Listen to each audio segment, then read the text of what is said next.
This is where the fun begins.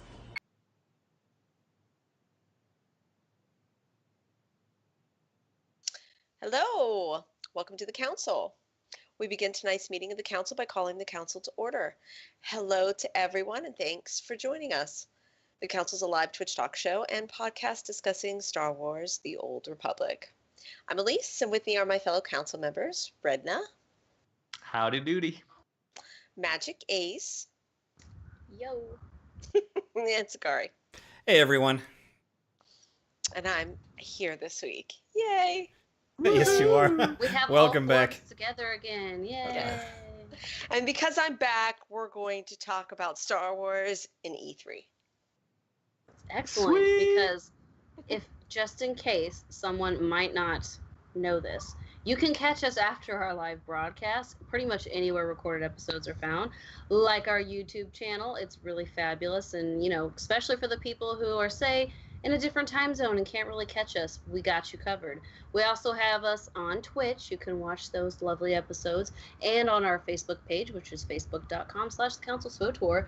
Don't forget our Twitter. We like to update it, occasionally whenever things work out for us. That would be at the Council SWTOR.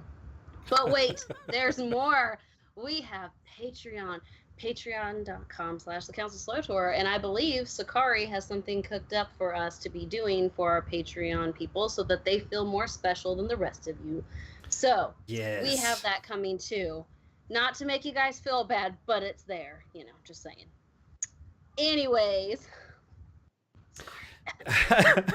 Okay, well, here we go. So welcome everybody to the episode tonight. Welcome to chat, those of you who are joining us live, and also on those of you who join us by podcast or on YouTube. Welcome to you as well. Right now we have the icebreaker. It's the question that we basically just start chat with, just a little bit of something to get our the discussion going. The question of the night is: have you ever gone to conventions, gaming or otherwise? Redna, how about you? No, I've never gone to one of those cons because my mom said it wasn't good to be a con artist, so I'm not going to go patron those artists. So you're not a con artist. Well, I mean, yes, I've determined that it's a good thing to do because that's where I met my wife the first time I ever went to one, so I go to at least one every single year. Wait, are you trying to find more wives or something? No, I was it's going called there an too. Anniversary return visit. We go together. I was Well, going there too. Magic just beat me to the smart comment. You're welcome. That's all. But Although I was looking for Sakari, but then he got himself taken care of. So, I've got a few other friends I can keep looking for. Yes, indeed. Go ahead and make that not as awkward, Sakari. Not as awkward. It's a little bit difficult. It's hard to follow Redna. Or Hedna, as the case may be tonight, because he... 5 times the fun. Yes, indeed. I don't know about me and conventions. I don't really attend the big ones. I actually kind of like to. It's just it's a drag. The whole idea of waiting forever, waiting overnight to get into certain keynote lectures and whatever else I get. I don't know, but Now, I have to call you on that. You live close I know enough PAX. to I got PAX South. You know darn well there's none of that business at PAX South. I'm calling shenanigans on you. Well, so you know what? Okay, so they have announced already that Star Wars Celebration is when? It's next year in Chicago. July or April. April. I think it's April. And 2019. the VIP sick tickets already sold out. I mean, like within minutes of them going live, they're already sold out. Yeah. I'm tempted. I really wanted to make the next celebration, and I'm just like, but the wait. And I would be one of those person that basically is too much of a slacker to get into anything. To do the waiting to get the wristbands or whatever to get into anything. So I'd just be basically mulling around the general area. That would be me. I would probably go solely for a SWTOR cantina. That's what I would go for a SWTOR cantina. Or or I make the bad feeling thing, but that's just few people hanging out together, fans in a bar, which is it's more fun I think than anything. You're like, it's just that. It is, Okay. and they would say it's just that. They're a blast. But you're saying one is mutually exclusive of the other, and that is not true. Yeah, actually, at the first PAX South, it was inside the convention that they had the community cantina. I know. See, so I was there for that too. so I'm gonna struggle with this. That's kind of where I am. I mean, unless you're going to something as big as a San Diego Comic-Con or one of those mega conventions, most of them are nowhere near as burdensome as the super lines and all that stuff. You don't need to be waiting in lines Right. and stuff like that. I Now, think Star maybe Wars may be, right. but like, I mean, Traditionally I'm going not. for one day. I'm going for just one day because my family can't handle crowds. I'll go to the Well, Trek traditionally, Con. Nobody's at that the one. celebration wasn't that bad, but since they canceled it this year, I expect that this coming year, it's actually probably going to have a lot more people. And it's in It's in Chicago. Chicago. It's central. It's going to be Oh. crazy. That would be the one. Oh, I so would maybe actually not, because probably people don't want to attend. get shot. I don't think that's the case. I'm not worried about that. Well, I But mean, in the it's Midwest, possible. so I was about to say it's possible, but I live south of St. Louis, and just going to the mall, like I'm always thinking, like if someone pulls out a gun, what am I going to do to protect my kids? So I mean, I just do that, go shopping, you know. So I guess people would do that to go to Comic-Con or whatever. Yeah. Magic. Speaking of you and what you would do, what have you been to anything? I haven't. So there was a Comic-Con, I believe, a few years ago in St. Louis, or a couple of years ago maybe. And I wanted to go. I had plans. I was going to go. I had the money, and then something came up, but I couldn't go, and my husband couldn't go. And we didn't have babysitters. That's what it was. And I wasn't going to take my, at the time, still nursing infant into that crowd. I was terrified she'd come home with something horrifying. Right. And so I ended up not going. I was really bummed, and I'm like, maybe this year with Chicago, I can get my mom to watch the kids for the weekend, and I can go. Magic Hubby probably won't be able to get to go, but at least I could go and experience the things he can't. So, no, not yet, but I'm still planning. there might still be tickets. The passes are gone, I think, but the day, I would just go for like one night. the day, yeah. So I say everybody should. All right. Dare I ask Elise about I don't her think this is like a extensive? question. I think it's fairly well known that I go to as many as I possibly can. So I'm kind of scary about it. Yes. Elise and I met at a Bad Feeling Cantina, so she's been there, done that with me. That's Yeah, I'm like planning out like, okay, this game is going to release on this time. So this PAX is going to be around that time. So are they going to like be hyped? Should I go to this one? Like, that's what I'm deciding between PAX East and PAX South. Because I really want to go to PAX West next year. I can just see Like, Elise walking around these conventions. Okay, it's like I would be at the zoo with my kids, right? It's like, well, the lion exhibit is over here. If we swing by the monkey cage at the right time, then we can catch the lion show. That's pretty much how she runs around. That's exactly it. When I get the app and I've got all my stuff. Right. I'm like, Okay, I'll be so like, when I okay, I've gotta go, do this I and need- this, blah, blah, blah. So when I go, I need to make sure you're there, and you can just lead me around like the lost puppy I will be. That's I right. would We'll just be hang out with happy Elise. to do it. That's the way to do this. Yay. Why am I worried? I'm just going to go find Elise, and I'm going to say, where you go, I go, and I'm just going to tack on and just Except for like, the ladies' room. ride the coattails to glory. That's awesome. And there's some more people that to my knowledge, that are going also to Chicago.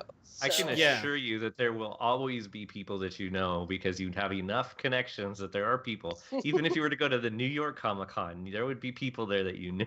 I want to go next year, though. Yeah, that'd be awesome. And we have a bunch of people. I Yeah, will though. there are a bunch of people. I do know Mox is going, I think, to this I thing. think JT going? He wanted to.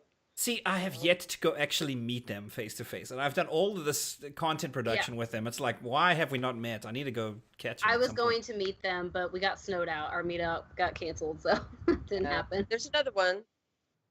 Yeah, but it's on the time for my vacation, so could be gone. Sorry, guys. I had to choose vacation over meetup. All right. Okay, so, Sakari, you made it to how many? I made it to how many? You want to know how many Yes. conventions I've been to? Yes, because I have a question to ask afterwards. It depends on your answer. Oh goodness, does VillainCon count? Sorry, I suppose. that's a Disney thing. Sorry, I really don't know. VillainCon. That What movie is sounds that from? fun, though. No, it doesn't exist. It's in a show, one with Gru and the little girls. Somebody help me out in chat. Despicable Me. Yeah. Oh. It's like the second one. I think they go to Villain Con. I would so go And to I'm that. Sakari. I mean, That's villainy cool. is what I do. No, I'm surprised you haven't made it to like a Dragon Con or something like that. No, I've gone to 2 bad feeling meetups. That's about the extent of my. And I've been dying to catch a SWTOR cantina. That is all I want is to get a SWTOR cantina. That's what I was gonna ask you. Is if you go to those places, do you get all the cool swag that they won't sell to us? That's what I wanted to know. Oh yeah, no. Yeah, if you go to anything where there's Eric Musco there, you will get a shirt. And I mean, usually they show up with boxes of stuff. There's stuff for everybody there. Posters and whatever You else. want to go to New York? Time, But- you guys gotta hook me Gotta up. go to New York. Yeah, there is always an exclusive something as well that you have to compete for, or there's some good prizes. Like on the wall right behind this monitor right there, I have one of those Capero posters that they were talking about a lot, and it's the one signed by Timothy Zahn. So I know we've spoken Mine about is that before on the somewhere show. Okay, yeah, stop rubbing it in. How about that straw poll? I had to list all of the gods of the machine for that, and I got all the way to Isaac's and couldn't remember his name, and I think somebody slipped it to me. I managed to get through it. You have to cheat to get these things. That was in the early days when they were just, I wouldn't have had to, but whatever. Yes. I didn't have to work that hard for mine. I'm just saying. Okay, straw poll. Yeah, Straw poll. you were getting served alcohol by Correct. I was Timothy drinking Zahn. tokens, and he was signing my poster. Okay, so this Boy. week we asked on Twitter, how many Star Wars game trailers were shown at E3 2018? And the choices were, I don't know how you're going to send this to chat. If you're doing 1, 2, 3, 4. It's ABCD. Okay. So A is 0 to 1, B is 2 to 3, C is 4 to 5, and D is more than 5. Yeah, sadly, I was somewhat hampered by the number of choices that I could have because there was only 4. I've never actually done a Twitter one, so this was my first time kind of messing with the function. So Well, you learn as you do. choice D, if you think about it, goes from 5 all the way to infinity. So if it's anywhere in the range 5 to infinity, choice D is your choice. Just saying. See, I don't know the answer, but I cheated and saw Kidley's vote in chat. So Yeah, you would know. because Just you now, would know. is Kidley in there? I see Rena's being red now. I'm just gonna call out Kidley. If you're there, you totally pulled a Walmart Canada on us. I'm just saying. Prior to, because I wanted to see if people figured it out, and you pulled a Walmart Canada. I'm just I thought it was funny. It was the first thing I thought of. Okay. Okay, but before we go anywhere further, I do want to let everybody know I had a computer meltdown this weekend and had to rebuild everything. I see that in our events box and our chat box are not there this episode. So for the duration, what I'm gonna do, just in case anybody really wants to catch what is happening in chat, I will save the whole episode as a highlight on Twitch. That way it'll always be there, and you can, and we'll put it in the show notes, wherever they are, for this episode, so you can see the episode on Twitch, see what people actually said. But I apologize that things are not in chat and events box isn't there. I actually worked before the show to get it there, and suddenly it's not there. So interesting. But again, if you don't know the answer, feel free to guess. There's nothing wrong with that. You don't have to be right. That was my intention. I wanted people to guess. Whatever. If you guys aren't right, we'll know. Doesn't matter. So. We don't care. We'll know. All right. We don't Ask care. Kidley. Okay, so I'll venture out for myself. I guessed probably somewhere in the 2 to 4 range. That I think is what I did on. That's 2 choices. Is Would you it like to be like more 2 specific? to 3? I would have guessed Okay. B. Yes. Okay. Anybody else want to take a guess? I picked what Kidley picked, so I picked A. Well, I asked you I what didn't was know. important from E3, and you immediately railed about the answer. So, I think I caught. so of Red course I being put sneaky. D in the chat room because they put so many trailers out there that it was just obscene. I couldn't count. You ran out of options on Twitter. So Yeah, exactly. All right, Magic. Okay, you already answered, right? And then Elise, of course, if she will absolutely know the answer, so we'll let her answer. We'll let her answer however she wants and go into the answers on this. And what I will do is echo stuff to chat real quick. Yeah. So that we know what people how they answer. I don't watch that stuff. I'm still new even to Twitch type stuff, so I am repping the population who's like, what? That's me on pretty much everything.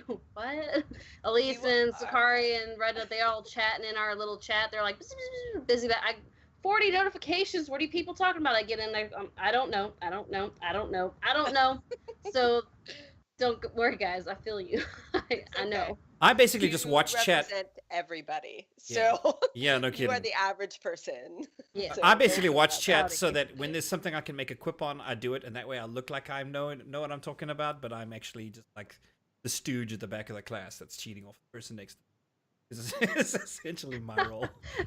Sakari's like, Redna. And that's how it's going to be this whole episode. Just heads up to everybody. And I'm the nerdy person who talks your ears off about something really like in the weeds that you just are kind of like, please go away. So that's okay. I'm okay with that. That's why I don't bring these up very often. Do we want to talk about the results? Yep. So what was the chat results? Did we eyeball that? And yes. I don't know if you have your bot up or not. Yes, it's up. 0 to 1 got 7 votes in chat. 2 to 3 got 0. 4 to 5 got 0. And one person, I'm going to give you a guess as to who, said more than 5. You go. Just good job for that person. For going out on a limb and blazing a trail. You go. He's really quite the phenomenal individual. So the results on the poll to the Twitter community were similar. We had 87% out of 43 votes. 80% said 0 to 1. 4% said 2 to 3. And we got 0 for 45, and 9% said more than 5. I guess that means I'm in the top 4%, right? Yes. Sure. Yes. The top 4%. So the actual answer to the poll is there was 1. There was 1. 1 Star Wars preview of any kind. Of DLC. Right, and it wasn't of a game. It was of DLC of a game. That was it. Last year we had Stormtroopers, voice actress, and Blur videos? Pseudo... No, wait, that was the year before. That was the year before. I want to say, and Kidley did a video on it, but I want to say there hasn't been, SWTOR hasn't been for, this is the second year? Yes. Unless I'm wrong? I don't think there was one last year either. It was They Battlefront. hadn't been for a while anyway, and then when Kotfi and Kotek came out, they did blur videos for each of those. But otherwise, this is standard fare for SWTOR. Yeah. So, but there was nothing except for DLC for Battlefront and them apologizing. For Battlefront. For Battlefront. Okay. Yes. Twice. All right. Wait, they had something to apologize for Battlefront? Oh, I know. What would that be? Right?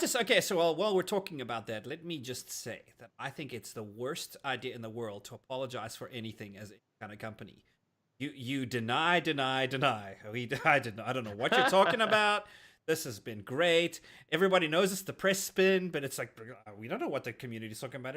Our numbers show that it's fantastic, but you don't show the numbers. That's what you do. You don't let them smell the blood in the water.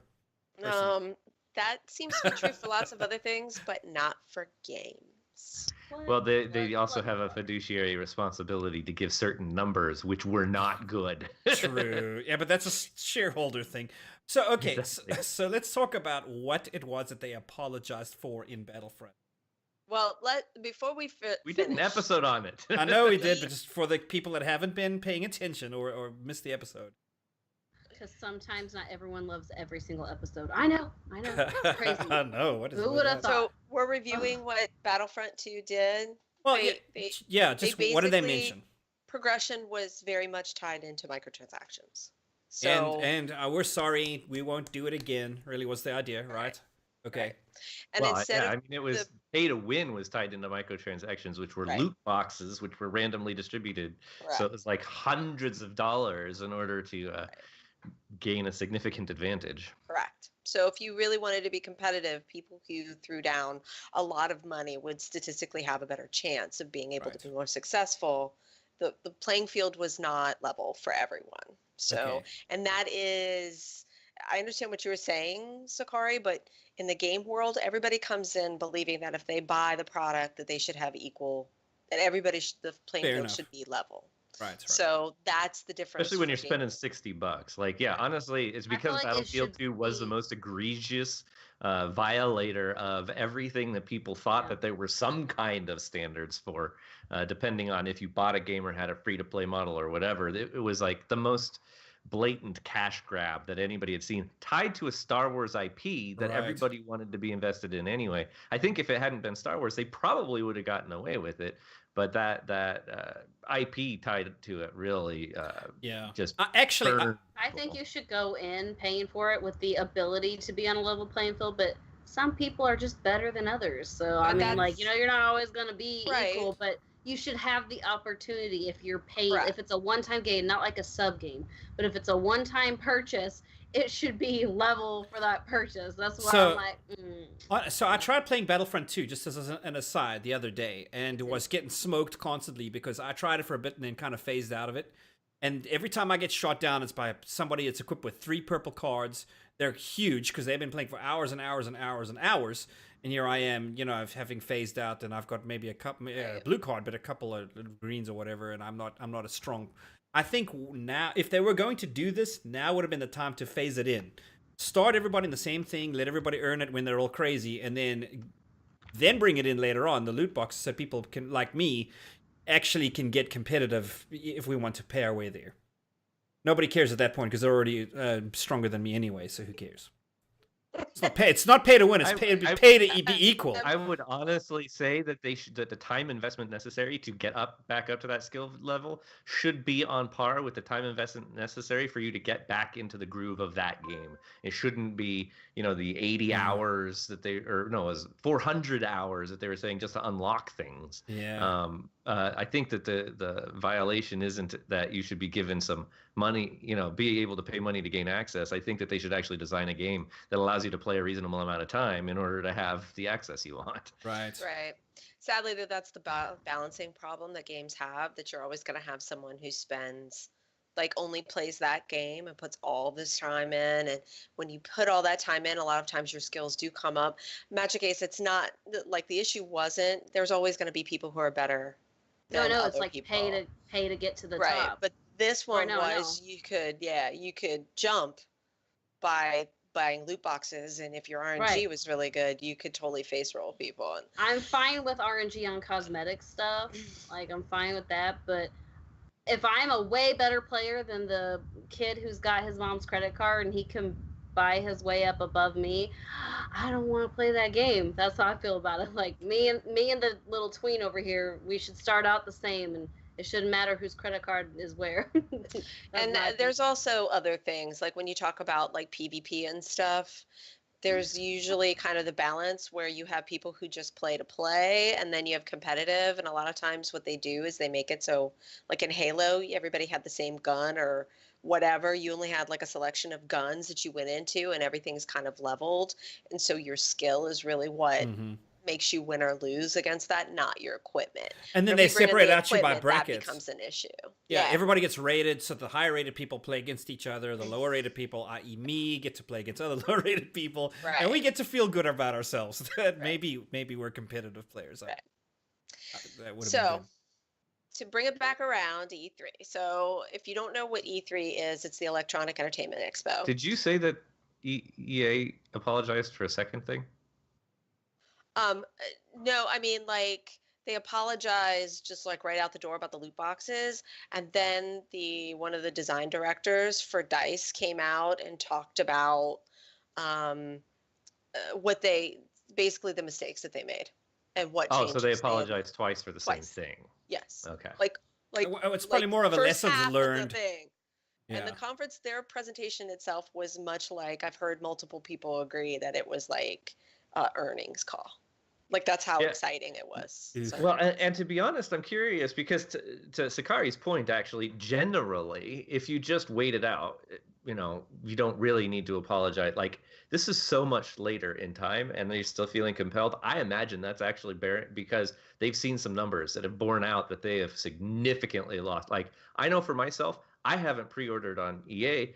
But honestly, I haven't pre-ordered a single EA game in such a long time because they were doing the same sort of shenanigans with the DLC. Like, here's half a game, now pay me an extra, $30 a month or whatever as we release the rest of it through DLC. And then, the market eventually did discover a balance on, okay, well, the DLC is actually going to be side stuff that's not integral to the game. And, they found a balance there. But then again, here comes EA and does basically just the same sort of thing with a different monetary format. And I think, because I've come across a ton of people, both IRL or people that come into my chat room or I've interacted with in different locations that have told me I'm not pre-ordering games anymore, or I'm not buying EA games anymore, like flat out. I like a couple of these franchises, but they don't deserve my money anymore. This has gotten so ridiculous. So I'm wondering if that's what really caused this to happen. But it's not just them. It's not just EA. Bungie has done the same thing. The Division has done the same thing. Like, the problem is that I'm guessing, I don't have numbers on this, but you just kind of see the way that companies are reacting and people's comments, and where you see people ebb and flow of, oh, I'm playing this game. No, I stopped and played another game. I think the pool of people who want to play multiplayer games specifically is finite. I don't think it's unlimited. Right. And if there are so many multiplayer games coming in 2019, you should see the number that are releasing in February 2019 alone next year. Well, and along those lines, it's kind of similar. And what? So how many of them are Battle Royale as well, right? Like, you saw a similar thing when they realized that World of Warcraft had really tapped into something that was, the MMO and the massive number of people that they could get, and everybody was going to try and get those millions of players from that. And this is another shift along those lines. But I mean, this is the old Counter-Strike crowd that moved on to Call of Duty that I think has found another angle to shoot each other with.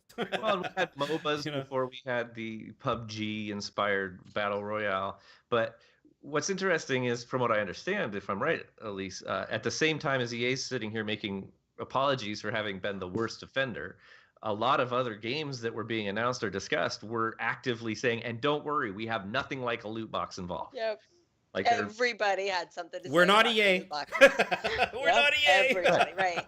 And so that kind of seems like beating a dead horse. They're like, don't worry, we didn't do this. The world moves at the speed of information. It's like, move on, guys. Like, okay, loot boxes are dead. Everybody knows it. It's like, what's on the next page? But people are still grouching about it. Well, and the thing is that your vanguards for video games, and I think you see it also in books and movies. So kind of the entertainment creation, like the entertainment industry, you get this core group of people that are like your vanguards that work for you just like marketing departments do. Those are the people who run your forums and who go out and show up at your events and who sing your praises and buy your stuff and pre-order and buy the super duper ultimate edition of whatever it is that you're selling, right? These the are the only people thing I ever pre-ordered was Rise of the Hutt Cartel, and since that's not happening anymore, it looks like my pre-order days are done. Right. So when you lose those people, like that, like is a big ding. And those are the people who got grouchy with the whole loot box thing. And they're still grumbling on forums. Yeah, but the whole loot box thing has been over for how long? That's what I want to know. It's really not. There's loss of trust, and so they have to get it back. And once it's gone, it takes a really long time. And a lot of those people used to be pre-orders are the ones who are coming back and saying, I'm not pre-ordering. I'll be an emitter. Okay, all right. I've always pre-ordered, and I'm not pre-ordering Anthem. Okay, so I understand what the issue is. What you're saying is that there is it's the same group of people that are so burnt from the latest Star Wars. What is it? Was the Last Jedi? Sorry, I had to get there. They're so burnt from that they're gonna boycott Solo, right? So it's that crowd. I think, but they got burned in whatever. So now they're so worried about loot boxes, they're not going to pre-order anything, thinking that. I think what the issue is that with this one, The law got brought in. It made national news. How many times have you seen something that's very like grumbly on Reddit make the New York Times? There Like, are still I mean, countries that are legislating against loot boxes. right. Mhm. That's the difference. It exploded in like the non-nerdy culture. But the people who but I've seen grumbling in community in groups of those hardcore people that generally don't grumble at all. Okay, so That are what you're saying, grumbling. by and And large, the thing is, even though they'll it probably infected more people this time than the usual group who you expect to be grumbly and discontent. There's always like a group of people who complain all the time.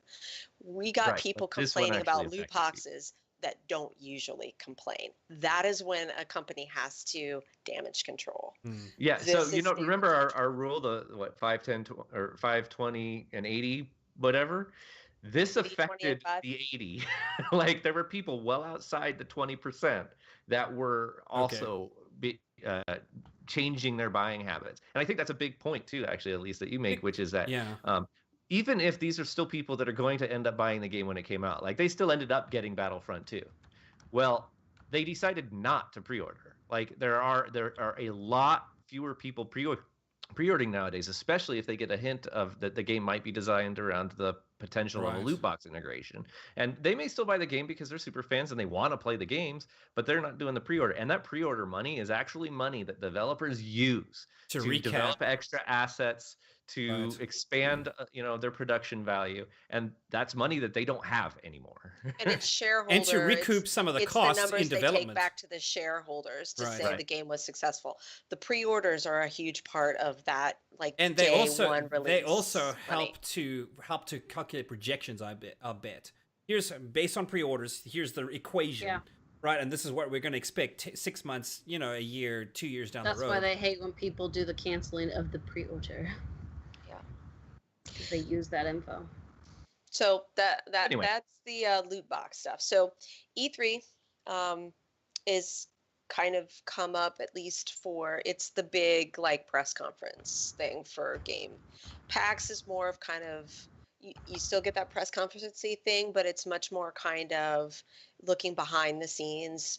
PAX, you get more like the voice actors show up for a panel, or the developers talk about how they make a game. That's PAX. E3 is just this is what we have coming. Well, they do have. So what you're saying, PAX, but they did this year. A lot of the games had hands-on this year at E3 for their games. What you're saying is that E3 is kind of like a showcase. So here's all of the nice, pretty, wonderful. It's like if you go to a car show. It's like here's the really cool, the glitz and the glam come out. They want to really impress and it's wow. not the just industry video heads games. are meeting one another too, and then journalists. This was the big journalist location. Well, they let regular people in 2 years ago. So right, but still, this is where the journalists gather most of their information for the year. You don't get as many big reveals at a PAX as you do at E3. Right. You get roadmaps out of E3. And it's not just video games too. Technology companies also are showing their stuff. Okay. So you can see new phones and new technology stuff at the same time. That's okay. The video game stuff happens the pre-show. So the idea is, but it's the real big three. Electronics Entertainment Expo, right? So it's kind of anything related to electronics whatsoever that may have some entertainment value. This is the place to show it off. Is essentially the deal. So what else was there that was of note? Elise, like what else stood out to you? Besides what we were talking about in this? I mean, besides the apology and E3, and there not being much Star Wars. For the E3 presentation, we're talking about just the E3 presentation, or we're talking about all of them? You tell me, because I wasn't there. Bunch. So, like every major publisher had a press conference. Okay. And it was like 4 days worth of press conferences.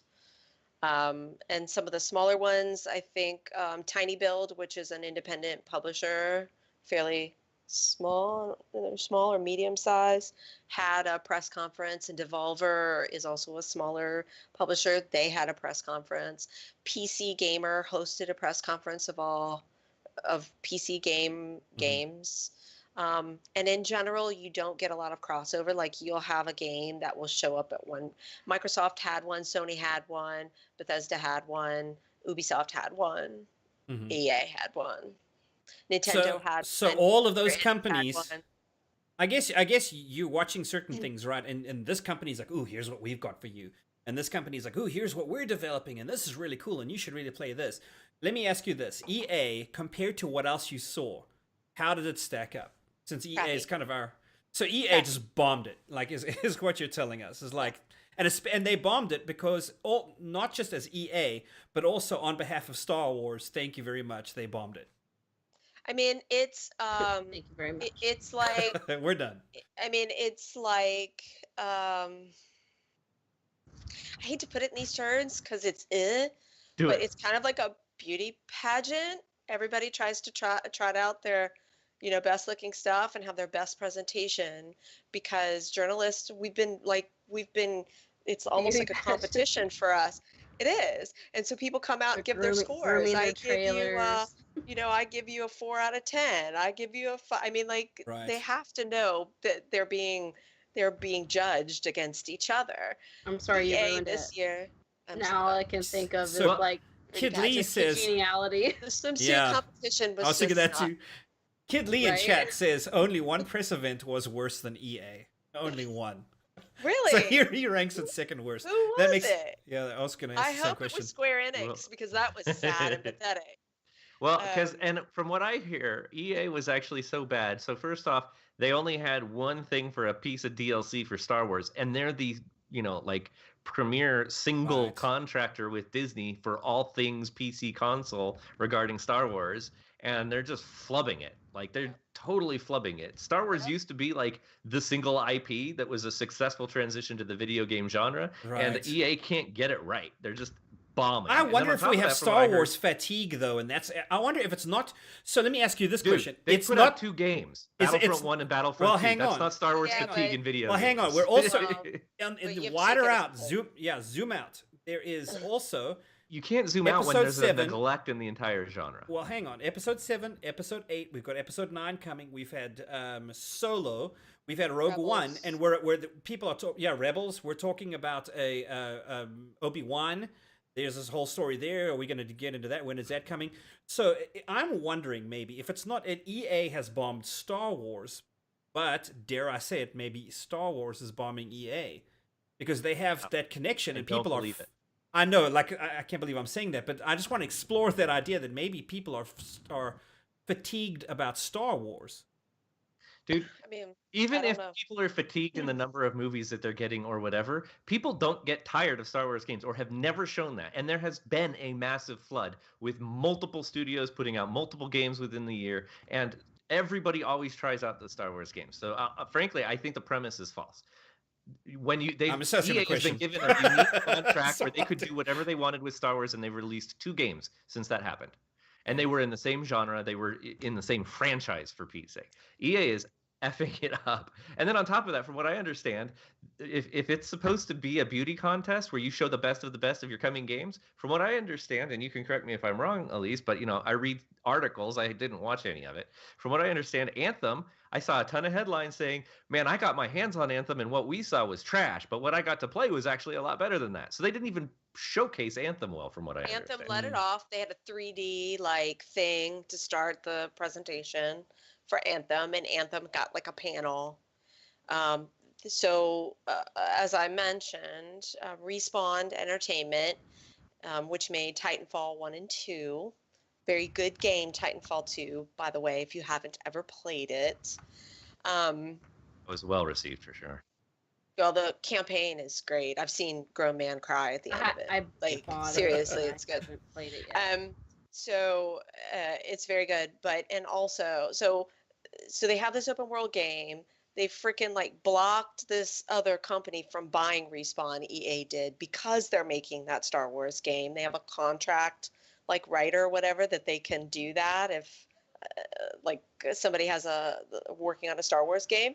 So they don't, that game, we heard that it's coming out in 2019, but now I've heard it's now going to be 2020. I don't know, but no logo, no trailer. They don't even have the studio. I'll be honest, until you told me that they missed this director so much that he didn't even get to do anything on stage. They just talked to him in the audience.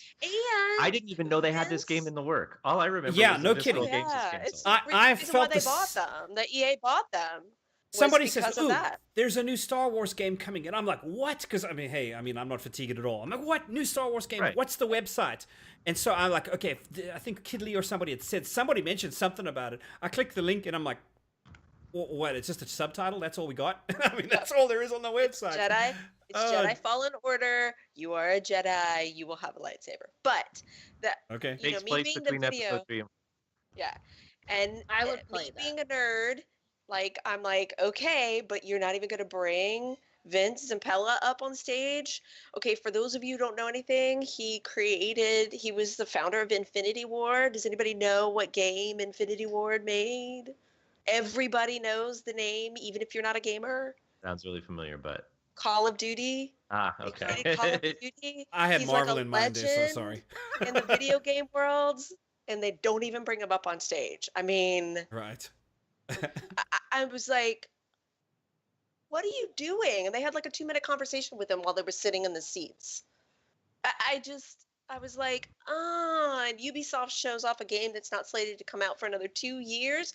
They had like a trailer and a whole big like presentation. It was like 10 minutes long or something like that. And I do think that there is a point in the development cycle where you are ready to showcase it. I think what they want to do is that they want to create hype, and that's the part of the thing, right? Like a Blur video that has nothing to do with the game, but right? it's still like VA. Yeah, but you want to create hype at the right time to spur your pre-orders. So you want to get those ready, but you also don't want to overhype it, because if you overhype it, then the hype dies down by the time the thing goes live, and that's not a situation you want to be in.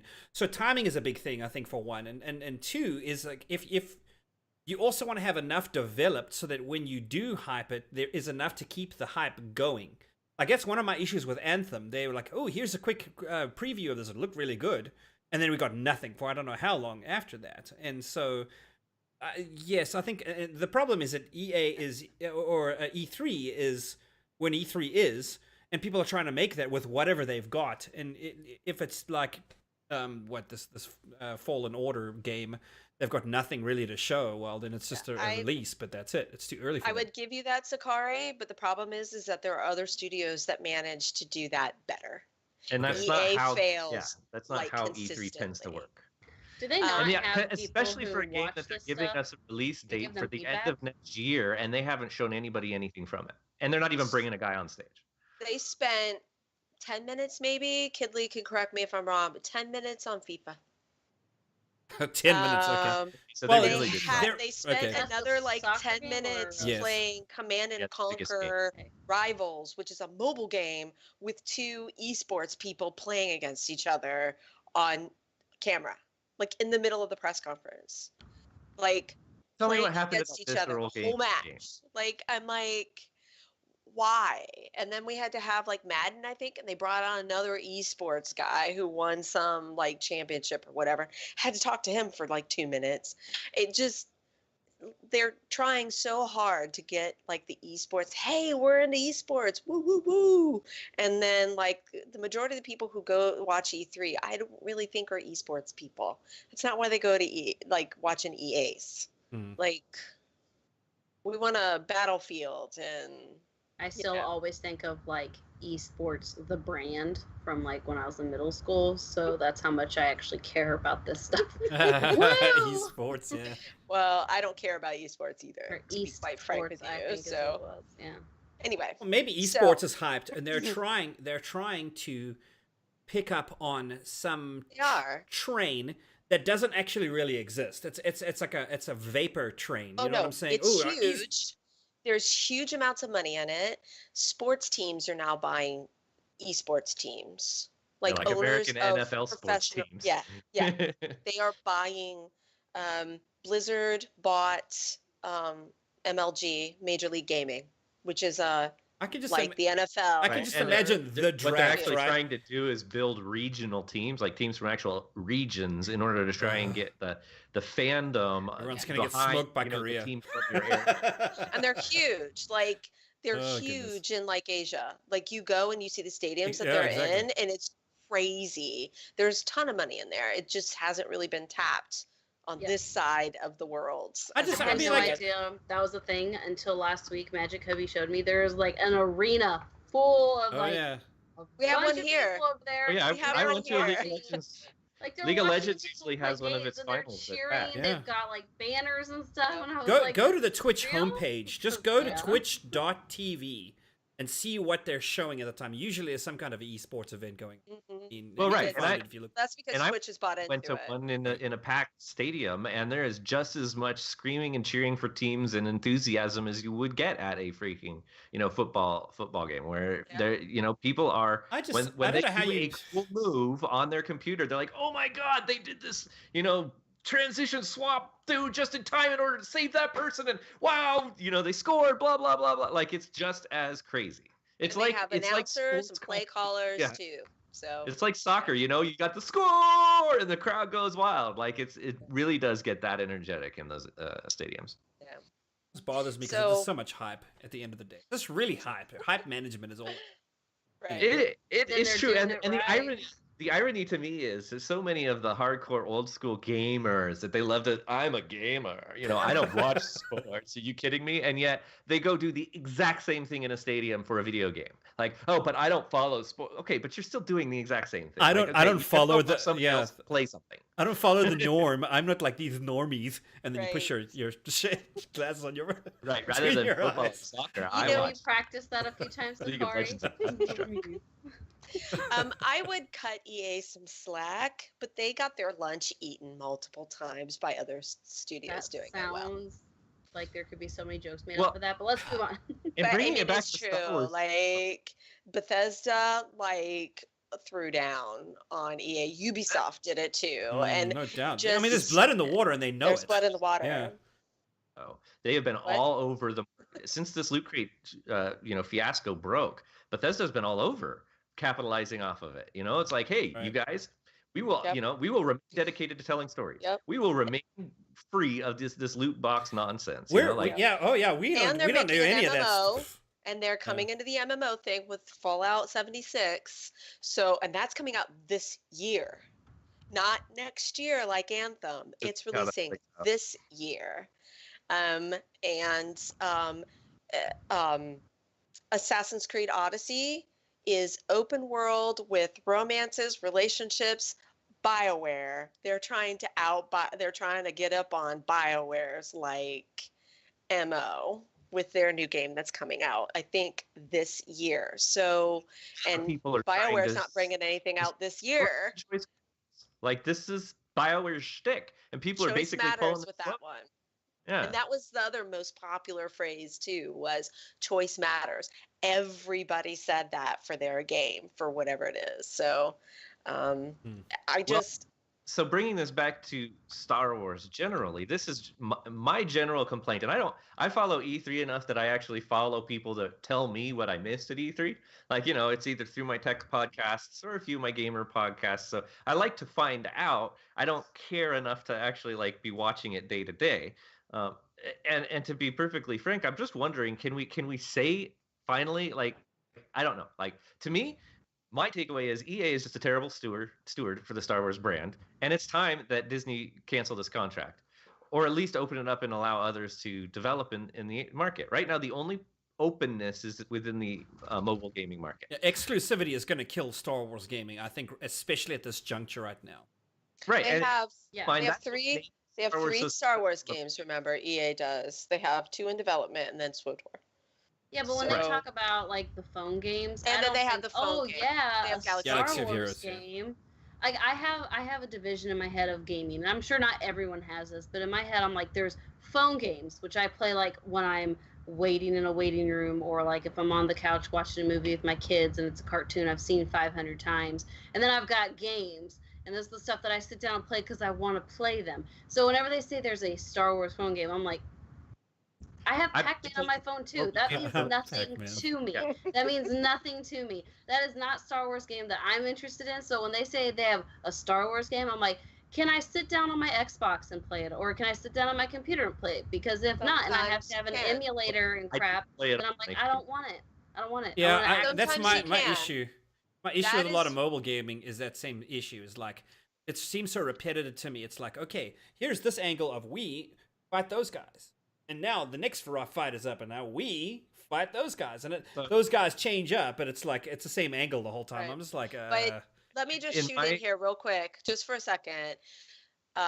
Bethesda has made it kind of their shtick that they try and put a game out that is playable on multiple platforms. yeah, So that's Skyrim, a thing now. First Right. of all, from my take is mobile games are what I do while I'm on the toilet. But having said that, it's also worth thanks, Renda, for that visual. That's on Android and iOS and is a mobile game as much as it is a computer PC game. It's all platforms, and it is the biggest game out there today. What? Fortnite. Right. Oh yeah. And Fortnite you can play that on multiple. Everything. Multi-platform is a thing on now. Multiple things too, except for mobile. I think you can play it on VR. They were talking about the mobile VR. They were going to try and make it. You know what? That's sad for me. Kind of zooming out from everything. That's sad for me on the big picture because I liked that MMOs as a genre. And I'm talking about typical classic MMOs. Had a keyboard that you could use to type to your friends in chat, whatever. And for it seems so much more complex than stuff that you could just play, with a controller. And so that's why I kind of stayed in PC gaming and not got into the controllers. But now that everything's kind of going cross-platform, we're seeing a lot of, everything's getting dumbed down. Console and being ported now for PC. Yeah. Hey, I will say this. Okay, I can't play Fallout on every system. I'll say that for sure. But I will say that they have this little game that I started playing on my phone called Fallout Shelter, and I got so addicted to that. I play it on my computer, I play it on my Xbox, I play it on my phone, it's on my tablet. I've got all these different little accounts. I freaking love that. I love that I can take it with me and go do whatever. I wish I could have my accounts linked, but meh. And then my wife bought the Fallout game, and I never got into it. But I loved that mode. I have a PlayStation 3, and I have Fallout 4 on that, but I don't play that near as often as I play Fallout Shelter. So I would like more things like that. Star Wars. They're going to be bringing, by the way, they're going to be bringing a new game that's going to be cross-platform with Elder Scrolls Blades, which looks really cool. Anyway, we're getting Wait, now you said they had 2 games in development, and then they had SWTOR. And now you told us about this Jedi Anthem. Okay, and then you have the game. No, I'm talking about they have 3 Star Wars games, and then I'm sorry, 4 if you include Galaxy of Heroes. So you've got SWTOR, you've got this Jedi Fallen Order from Respawn, and then you have the remnants of the Visceral game that got moved to EA Vancouver that Motive is helping with as well. That is also an open world Star Wars game. I thought. Oh, okay. I thought that. So they took what was left of that they could salvage, and they moved it to EA Vancouver, and Motive is helping with that, from what I understand. So there's 2 studios working on. Supposed to still be working on that? I thought that was just it was they decided to gut it and sell it for parts, basically. No. That's basically what's happened, and now they're they're putting the parts together. Okay. Yeah. So there's 2, but even in the least at EA at the E3, I mean. No. They didn't mention the one for EA Vancouver, but they did mention the one for, but that's been out kind of in the blogosphere, the enthusiast chit chat was that one.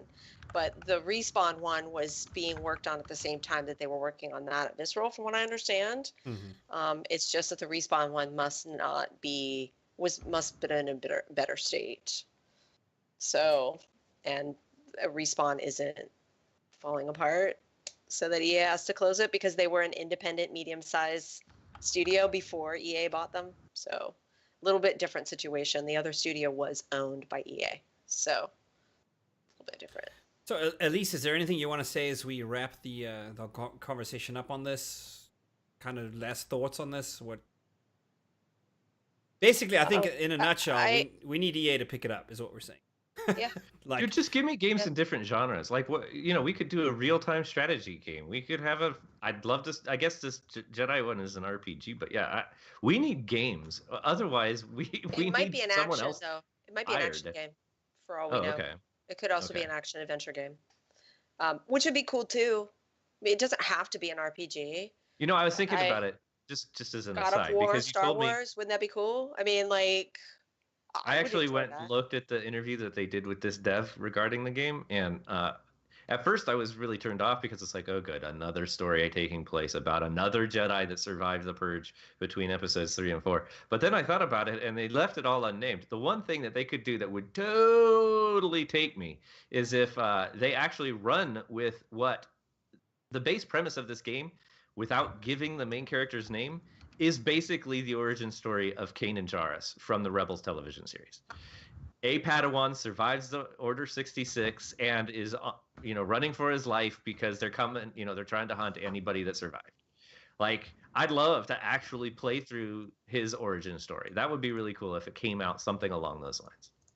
And I mean, we don't know. I don't want to start rumors or anything, but Disney gets to choose the basic story like outline or Right. signs off on the story components of games. So, I mean, it's not outside of theory that could be. I don't know if that's the case, so don't quote me and say I said it, No, because no. I didn't. But Well, I even mean, if you that- did say it, what, Disney who speculation cares? gets to, right. I mean, Right. Disney gets to make those decisions, so I wouldn't put it past them to try and, I mean, that would be good business for them to link it into one of their products so that people would bring in more people.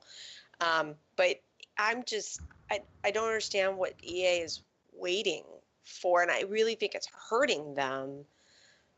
They keep like focusing on one product and then another one and another one, but all these other studios and publishers manage to focus on multiple products so that everybody gets a chance to play. But Anthem Haven't they is been really downsizing though.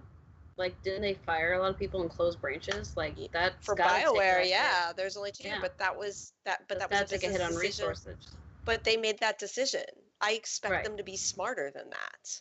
They know how to project 5-10 years out from I there. If you're expect gonna nothing from them except to make money. So, but they're That's going what to they're not trying make to do. money. Haven't been doing very So well. that's right, exactly. That's what I'm Yeah. saying. They're not going to be making as much money as they could. Was there a change in because leadership? they're recently? cutting they're putting one faction of people who like one thing against another one. So like that's what's kind of going to happen sort of with Anthem. Let's not kid ourselves. Everybody is competing for the same that is true. pool of players. It's for the same audience. Now, granted, there's some differences in that audience between, hey, we're people that play Battle Royale versus people that play MMOs. There is some of that. But the quote-unquote all game players out there is not growing by exponential numbers.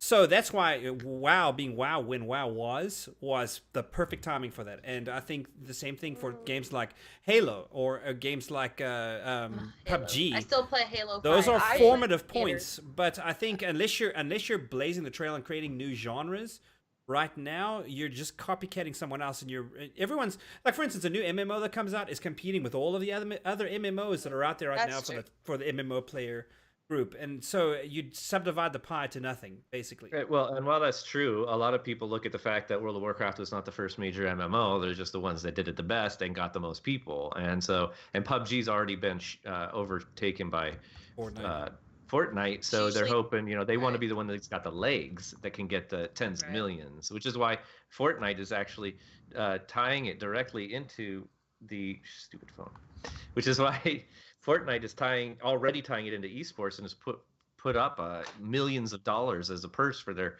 esports stuff in order to try and keep the legs for the attention that they've got now. Because losing it is their biggest, losing the hype. Right. Video games, though, are growing faster than like most of our general entertainment genres. Like it's money making wise. I mean, they are about ready to overtake professional, like physical sports, like sports in earnings per year. Yeah. So, and like boys of a certain age range are like almost completely 100% playing video games. They just release those 97%, I believe, is the yeah. I mean, it's huge. So, I mean, 88% of the women are doing it too. I mean, pretty much all of the kids of a certain age range. Interactive media. There is a market still in the women's section of certain ages. Right. So they are. It's growing. Games. I think TV is going to start phasing out. People are wanting more and more interactive media as opposed to just passive. I watch it media. unless the story is really good. So I think it's interesting. We are living in exciting times with regard to changing the way that the market changes and the demands of the audience as we get used to something, and then somebody else changes what our expectations are, and then everybody has to conform and adapt. So it's interesting, this interplay between people that are consuming these products and the people that are. Very cool. Can we go ahead and get into our announcement sections? Elise, I believe that you have something for the show notes, a link that we can share. Oh, yeah. So if you'd like to watch the E3 press conference, JT from Passionately Casual, or yes, and he streams with BB Network. BB underscore network. Yeah. Thank you, network. I had to think about it for a minute, and I'm slow. Anyway, so JT, it's just JT for me.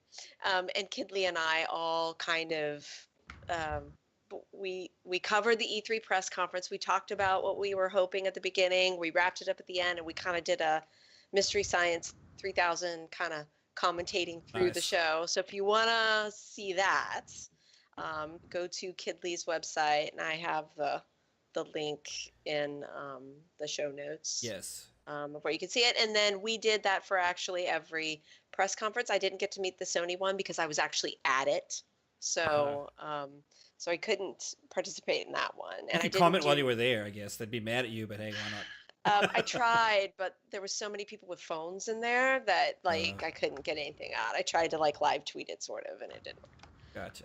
And then the Nintendo conference was at 1 the next day, and I had to go to work. So right. So yeah, just to let everybody know, our lockout continues as far as the website is concerned. That will be coming soon, but when we get things up, this link will be in the show notes for this episode on the website. In the meanwhile, I will put Elise's link, JT and Elise and Kid Lee there. Will be in the we'll put a link in the YouTube video, so it'll be down below if you're watching this on YouTube.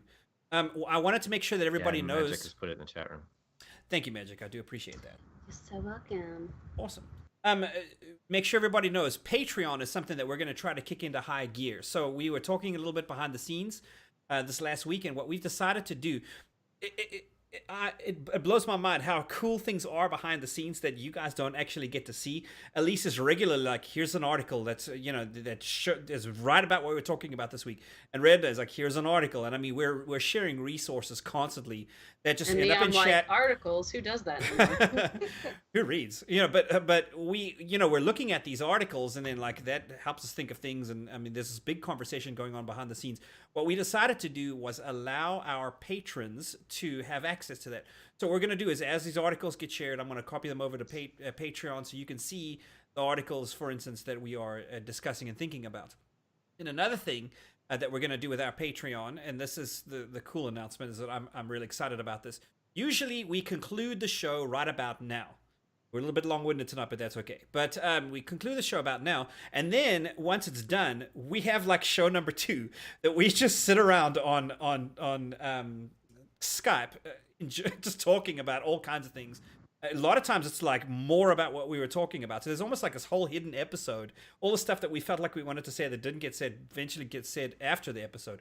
So what we're going to do is we're going to record that. I said, hey guys, are we okay with recording this? Everyone's cool with it, so we're going to record those.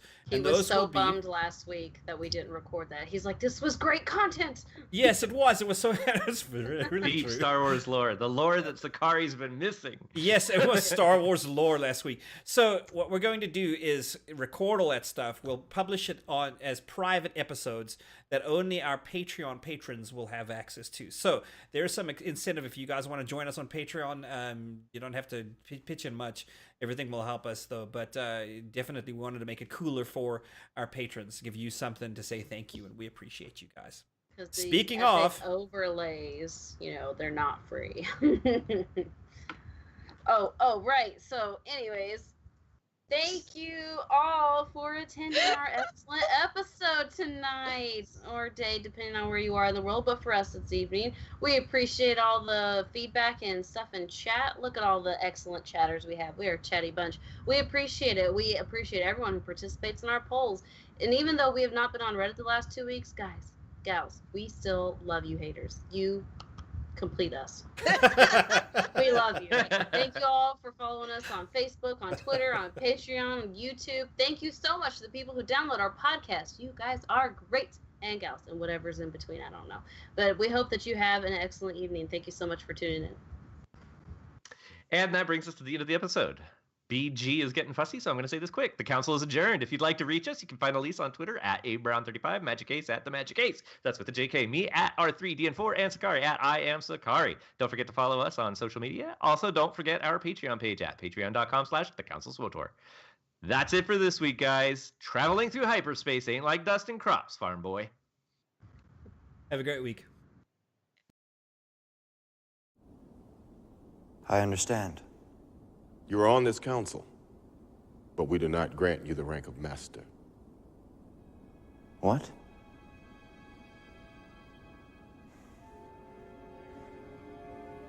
How can you do this? This is outrageous. It's unfair. How can you be on the council and not be a master? Take a seat, young Skywalker. Forgive me, Master.